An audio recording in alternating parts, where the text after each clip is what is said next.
नागपूर शहरात घरफोडीच्या घटनांमध्ये वाढ होत असतानाच गुन्हे शाखेच्या घरफोडी विरोधी पथकाने मोठी कारवाई केली आहे। सराईत घरफोडी करणाऱ्या 2 आरोपींना अटक करत तब्बल 5,71,000 रुपयांचा मुद्देमाल जप्त करण्यात आला आहे।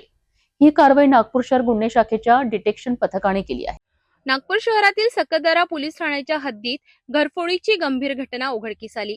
फिर्यादी चंद्रकांत पांडुरंग अंबुलकर वय वर्ष 63 राहणार छोटा ताजबाग हे कुटुंबासह यवतमाळ येथे गेले असता घराला कुलूप लावून गेले। या संधीचा फायदा घेत अज्ञात चोरट्यांनी घराच्या मागील चॅनल गेटचे कुलूप तोडून घरात प्रवेश केला।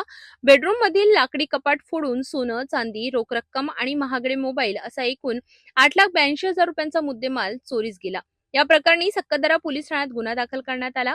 वरिष्ठ अधिकाऱ्यांच्या आदेशानुसार गुन्हे शाखेच्या घरफोडी विरोधी पथकाने समांतर तपास सुरू केला।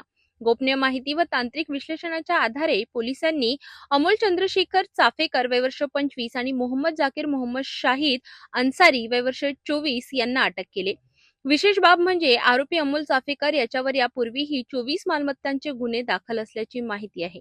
आरोपीकडून आयफोन 16 आणि 13 मोबाईल, सोन्या व चांदीची लगाड आणि रोख रक्कम व दुचाकी असा एकूण 5,71,000 रुपयांचा मुद्देमाल जप्त करण्यात आलाय। सदर आरोपी व मुद्देमाल पुढील तपासासाठी सकदरा पोलीस ठाण्याच्या ताब्यात देण्यात आला असून पुढील तपास सुरू आहे। युनिट क्रमांक 6 ने एकूण 5 गुन्हे उघडकीस आणलेले आहे।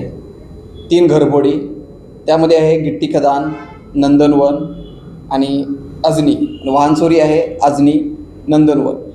या 5 गुन्ह्यामध्ये पाहिजे आरोपी अफरोज अन्सारी आणि सुयोग नेरकर यांना तांत्रिक पद्धतीने आम्ही त्यांना ताब्यात घेऊन त्यांच्याकडून 2 लाख रुपयाचा मुद्देमाल जप्त केलेला आहे। ही कारवाई माननीय पोलीस आयुक्त रवींद्रकुमार सिंगल सर, आमचे crime sir Vasant Pardeshi sir, DCP Makanikar sir, Abhijit Patil sir यांच्या मार्गदर्शनाखाली एवढे गुन्हे उघडकीस आणलेले आहे।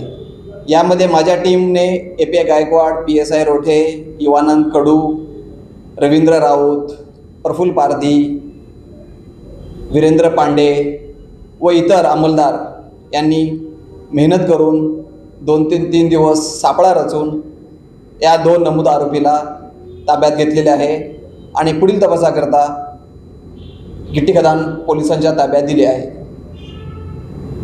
या गुन्ह्यामध्ये एकूण 2 लाख रुपयाचा मुद्देमाल जप्त केलेला आहे आणि पुढील तपासाकरता गिट्टी खदानच्या PS कडे हँडओव्हर केला। नागपूर शहरात वाढत्या घरफोडीच्या घटनांवर नियंत्रण मिळवण्याकरिता पोलिसांची ही कारवाई निश्चितच महत्त्वाची मानली जात आहे। सराईत गुन्हेगारांना जेरबंद करत गुन्हे शाखेने नागरिकांमध्ये सुरक्षिततेचा विश्वास निर्माण केला आहे। पुढील तपासात आणखी गुन्हे उघडकीस येण्याची शक्यता पोलिसांनी व्यक्त केली आहे।